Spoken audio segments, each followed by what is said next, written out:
Hello, good morning. So ano po ba ang messages ni God for us in Mass today? Number one, let's reflect. So, how we've responded in following Christ. So, sa imbitasyon ng Diyos sa atin na i-follow siya, paano ba tayo nag-respond? Pag-isipan natin yun na mabuti. Ginagawa po ba natin yung mga turo niya? Or iniiwasan natin yung mga turo niya? Next, love or loving others is following Christ. So, ang talagang tunay na pagmamahal sa kapwa at paggawa ng kabutihan at pagmamahal sa kanila ay pag-follow rin kay Christ. Number three, bring or invite others to encounter Christ.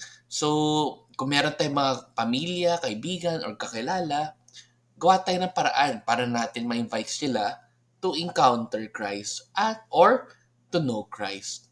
Siyempre, ang maganda niyan is sa pag-share ng mga good works or good news na nagawa sa atin or nagawa sa atin ni Christ. Kaya, maganda po niyan is mag-invite pa talaga tayo ng ibang tao to encounter Him.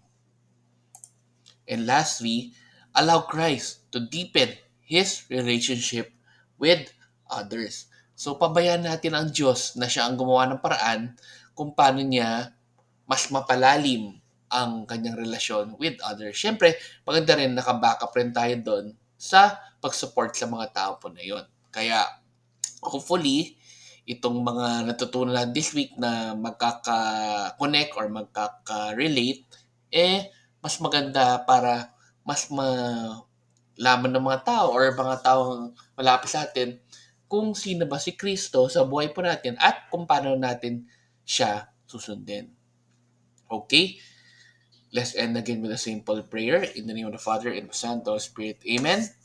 Lord, as we end this week, maraming salamat ulit sa mga biyaya at tulong na binibigay niyo po sa amin.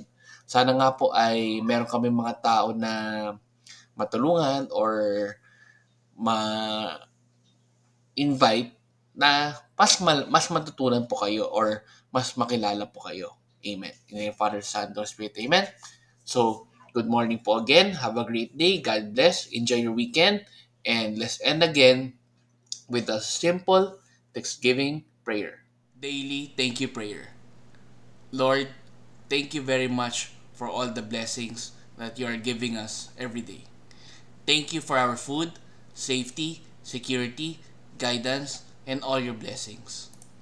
Please avoid us getting sick from all illnesses and forgive us for all our sins. Lord, I pray that all our hopes and dreams will come true in your own time. Again, Lord, thank you for all the blessings that you have given us.